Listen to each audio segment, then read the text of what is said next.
La siguiente presentación va a explicar los trastornos parafílicos según el DSM-5. Los trastornos parafílicos son fantasías recurrentes e intensas de excitación sexual, pulsiones o comportamientos sexuales angustiosos o incapacitantes. En los criterios diagnósticos de cada uno de los trastornos parafílicos descritos, en el criterio A especifica la naturaleza cualitativa de la parafilia. Un ejemplo de ellos es la atención erótica centrada en los niños o mostrar genitales a desconocidos.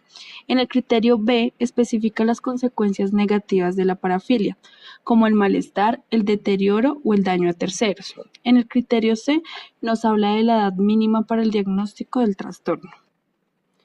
De acuerdo con la distinción entre parafilia y los trastornos parafílicos, en el término diagnóstico debería reservarse para las personas que cumplen los criterios A y B.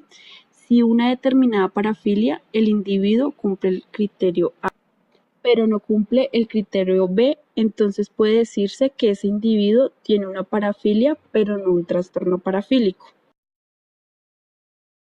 El voyeurismo es la excitación sexual intensa en el que un individuo busca placer sexual en la observación de personas en situaciones eróticas. Según el DSM-5, existen 3 criterios para diagnosticar a un voyeurista. A. Durante un periodo de al menos 6 meses, excitación sexual intensa y recurrente derivada de la observación de una persona desprevenida que esté desnuda, desnudándose o dedicada a una actividad sexual. B. El individuo ha cumplido de estos deseos sexuales irrefrenables con una persona que no ha dado su consentimiento, o los deseos irrefrenables o fantasías sexuales causan malestar clínicamente significativo en lo social, laboral u otras áreas importantes del funcionamiento.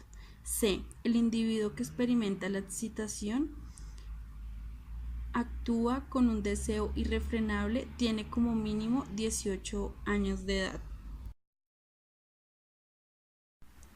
Las características diagnósticas de este nos habla que el trastorno del voyeurismo puede aplicarse a individuos que en mayor o menor medida admiten libremente este tipo de parafilias. Si los individuos que lo admiten explican que están sintiendo malestares o tienen problemas psicosociales debido a sus preferencias sexuales voyeurísticas, se puede diagnosticar del trastorno del voyeurismo. Por otro lado, si refieren que no sufren malestar y están demostrando ausencia de ansiedad, obsesiones, culpa o vergüenza por estos impulsos parafílicos, se puede afirmar que tiene un interés sexual del voyeurismo, pero no pueden ser diagnosticados por el trastorno del voyeurismo. La edad mínima para diagnosticar el trastorno del voyeurismo se establece a los 18 años.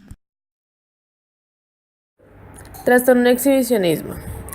Criterios. A. Durante un periodo de al menos 6 meses, excitación sexual intensa y recurrente derivada de la exposición de los genitales a una persona desprevenida y que se manifiesta por fantasías, deseos irrefrenables o comportamientos. B. El individuo ha cumplido estos deseos sexuales irrefrenables con una persona que no ha dado su consentimiento, o los deseos irrefrenables o fantasías sexuales causan malestar clínicamente significativo o deterioro en lo social, laboral u otras áreas importantes del funcionamiento. Se debe especificar si sexualmente está excitado por exposición de los genitales a niños o a individuos físicamente maduros o en otros casos, en ambos casos.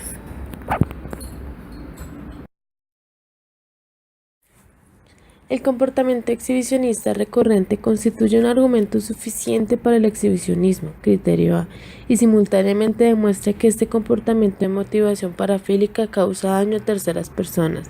El marco temporal del criterio A, por el que los signos o síntomas de exhibicionismo deben haber persistido durante al menos 6 meses, debe entenderse como una pauta general, no como un umbral estricto con el fin de asegurar que el interés sexual por la exposición genital. Esto podría expresarse mediante pruebas claras de comportamientos repetidos o malestar durante un periodo no transitorio menor de 6 meses. A menudo refiere que la primera vez que se dieron cuenta de su interés sexual en exponer los genitales a personas desprevenidas fue durante la adolescencia, un poco más tarde del desarrollo típico del interés sexual normativo entre hombres y mujeres. por lo cual no hay una edad mínima establecida, ya que esta curiosidad sale en la adolescencia. El trastorno requiere por definición uno o más factores contribuyentes que puedan variar con el tiempo o sin el tratamiento, como el malestar subjetivo, que es culpa, vergüenza, frustración sexual, soledad, como un trastorno mental, hipersexualidad e impulsividad sexual, deterioro psicosocial. Por lo tanto, el curso del trastorno del exhibicionismo es probable que cambie con la edad, como ocurre con otras preferencias sexuales. El aumento de la edad puede asociarse a la disminución del comportamiento y las preferencias sexuales de carácter exhibicionista. Es muy inusual en mujeres, si bien puede producirse episodios aislados de excitación sexual exhibicionista, como mucho, llega a ser la mitad de comparación con los hombres. Los posibles diagnósticos diferenciales del trastorno del exhibicionismo también son a veces trastornos comórfidos como él. Por lo tanto, normalmente es necesario evaluar los signos del trastorno exhibicionista y de las otras posibles afecciones por separado, como el trastorno de conducta o el trastorno de la personalidad antisocial.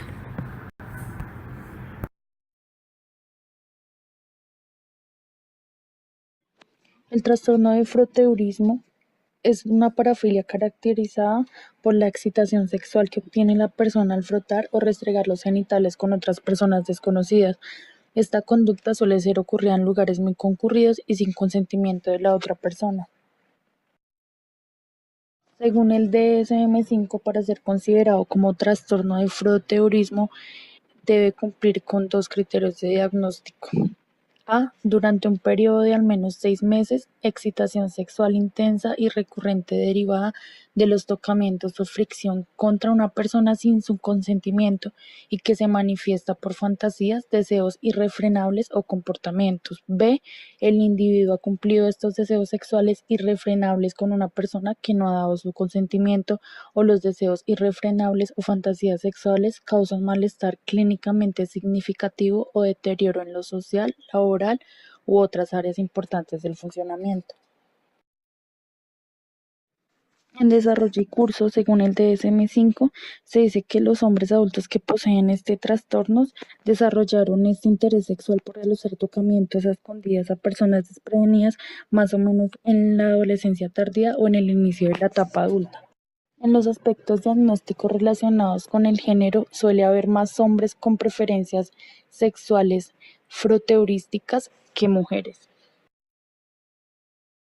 En el masoquismo sexual, el sujeto encuentra una intensa excitación sexual por ser humillado, golpeado y atado. Según el DSM-5, existen dos criterios para diagnosticar a una persona con masoquismo sexual. A.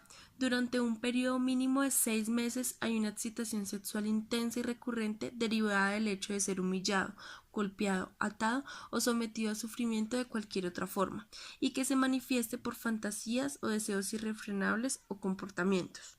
B. En las fantasías, los deseos sexuales irrefrenables o comportamientos causan malestar clínicamente significativo o deterioro en lo social, laboral u otras áreas importantes. Y en este punto hay que especificar si la persona o el individuo busca conseguir una excitación sexual por medio de la restricción de la respiración. A esto se le llama asfixiolofilia. En las características diagnósticas de este nos habla que el trastorno del masoquismo sexual ha sido concebido para aplicarse a los individuos que admiten libremente tener este tipo de interés parafílico. Este tipo de personas reconocen abiertamente su excitación sexual intensa al ser humillados, golpeados, atados o sometidos a cualquier otra forma. En este trastorno se manifiestan por sus fantasías, deseos sexuales irrefrenables o comportamientos. Si estos individuos refieren que también tienen problemas psicosociales debido a sus preferencias sexuales, pueden ser diagnosticados del trastorno del masoquismo sexual. Por el contrario, si refieren no sufrir malestar, traducido por ausencia de ansiedad, obsesiones, culpa o vergüenza, podrían afirmarse que tienen inclinaciones sexuales masoquistas, pero no deberían ser diagnosticados del trastorno del masoquismo sexual.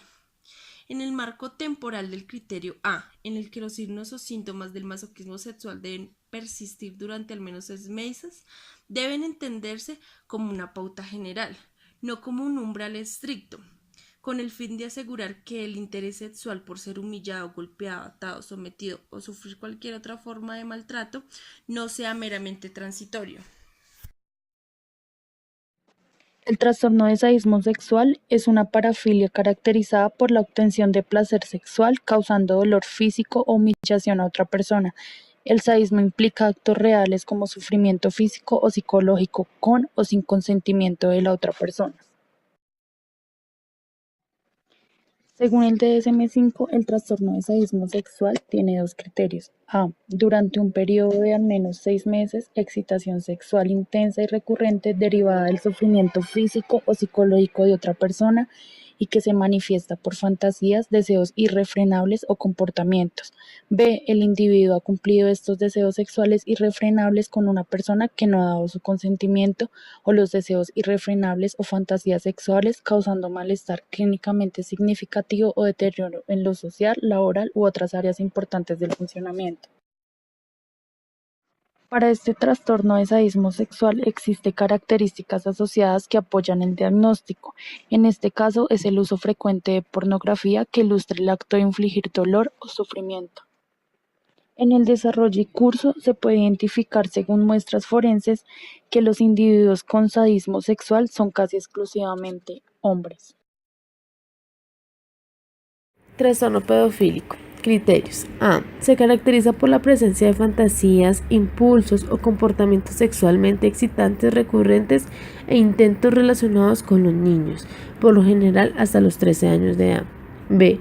El individuo ha cumplido estos deseos sexuales o los deseos irrefrenables, fantasías sexuales que causan malestar importante o problemas interpersonales. C. El individuo tiene como mínimo 16 años y es al menos 5 años mayor que el niño o niña del criterio A. No se incluye un individuo al final de la adolescencia que mantiene una relación sexual continua con otro individuo de 12 o 13 años. Se debe especificar si el tipo de exclusividad que se refiere a la atracción sexual es por niños o por niñas o en el caso por ambas o limitada al incesto. La pedofilia es mucho más frecuente en varones que en mujeres. Criterios diagnósticos del trastorno de pedofilia. Pueden aplicarse tanto a los individuos que admiten libremente este tipo de parafilia como a aquellos otros que niegan categóricamente cualquier atracción sexual hacia los niños, generalmente menores de 13 años, a pesar de haber considerables pruebas objetivas de lo contrario. La cláusula del criterio A, en la que se indica que los signos o síntomas de pedofilia han persistido durante 6 o más meses, se ha establecido con el objetivo de asegurar que la atracción sexual por los niños no sea meramente transitoria. Sin embargo, el diagnóstico puede realizarse si hay signos clínicos de persistencia continua de la atracción sexual hacia los niños, incluso si la duración de esos niños no pueden determinarse de forma precisa. La prevalencia del trastorno de pedofilia en la población se desconoce.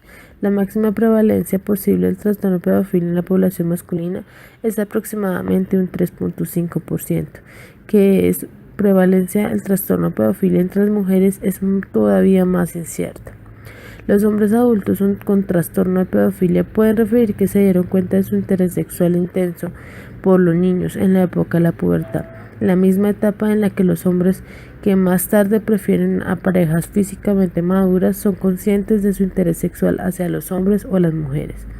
Tratar de diagnosticar el trastorno de pedofilia a la edad en que se manifiesta por primera vez es problemático por la dificultad que extraña diferenciando durante la adolescencia el interés sexual por las iguales propio de la edad o la curiosidad sexual. La pedofilia parece ser un trastorno de por vida. Sin embargo, el trastorno de pedofilia incluye necesariamente otros elementos que pueden cambiar durante el transcurso del tiempo, sin o con tratamiento, como por ejemplo el malestar subjetivo, que es culpa, vergüenza, frustración sexual intensa, sentimientos de aislamiento, deterioro psicosocial, tendencia a motivarse sexualmente con niños o con ambas. Por lo tanto, el curso del trastorno de pedofilia puede fluctuar o aumentar o disminuir con la edad.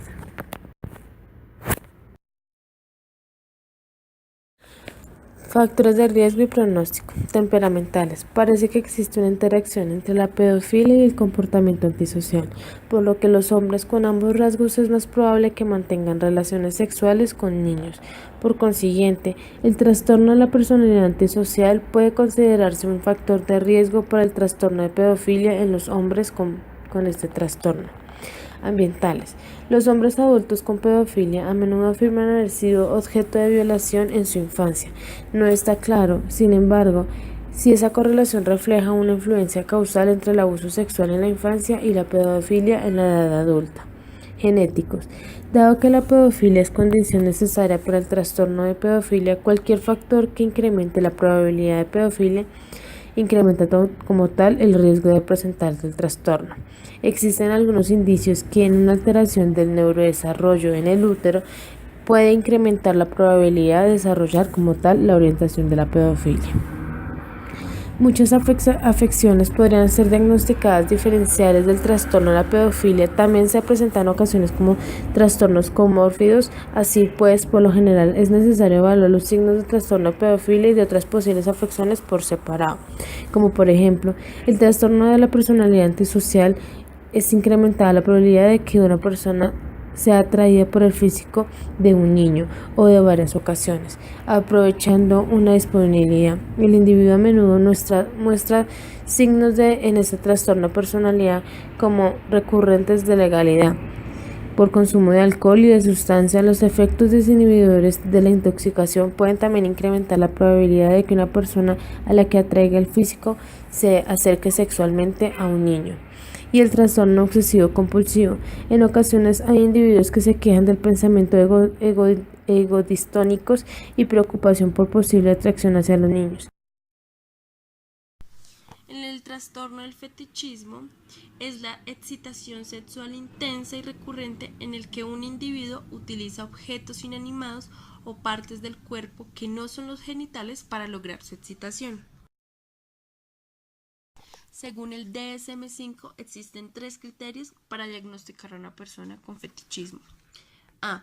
Durante un periodo de al menos 6 meses hay una excitación sexual intensa y recurrente derivada de la empleación de objetos inanimados o un gran interés específico por partes del cuerpo que no son genitales, que se manifiestan por fantasías, deseos irrefrenables o comportamientos.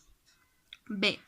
Los deseos causan malestar clínicamente significativos o deterioro en lo social, laboral u otras áreas importantes del funcionamiento. C. Los objetos del fetiche no se manifiestan a prendas de vestir utilizadas como en el traverismo o artilugios diseñados específicamente para la estimulación táctil de los genitales como los vibradores. Las características diagnósticas del trastorno del fetichismo implican un uso repetitivo y persistente de objetos inanimados o tienen un gran interés específico por ciertas partes del cuerpo que no son los genitales, estos como elementos primarios asociados a la excitación sexual. En el diagnóstico de este trastorno se debe incluir un malestar personal clínicamente significativo o un deterioro de roles psicosociales. Los objetos fetiches frecuentes son ropa interior femenina, zapatos de hombre o mujer, artículos de goma, ropa de cuero u otro tipo de prendas de vestir. Entre las partes del cuerpo más erotizadas que se asocian al trastorno del fetichismo se incluyen los pies, los dedos del pie y el cabello. Esta definición del trastorno del fetichismo ahora reincorpora un término parcialismo, que es el interés específico de una parte concreta del cuerpo. Muchas personas que se identifican a sí mismas como practicantes del fetichismo no necesariamente refieren un deterioro clínico asociado a su comportamiento fetichista. Por esto se podría considerar que estos individuos tienen un fetiche, pero no un trastorno del fetichismo. El diagnóstico de este trastorno requiere cumplir de forma recurrente tanto como los comportamientos del criterio A como el malestar clínicamente significativo o el deterioro del funcionamiento del criterio B. Este trastorno del fetichismo se ha descrito casi exclusivamente en hombres.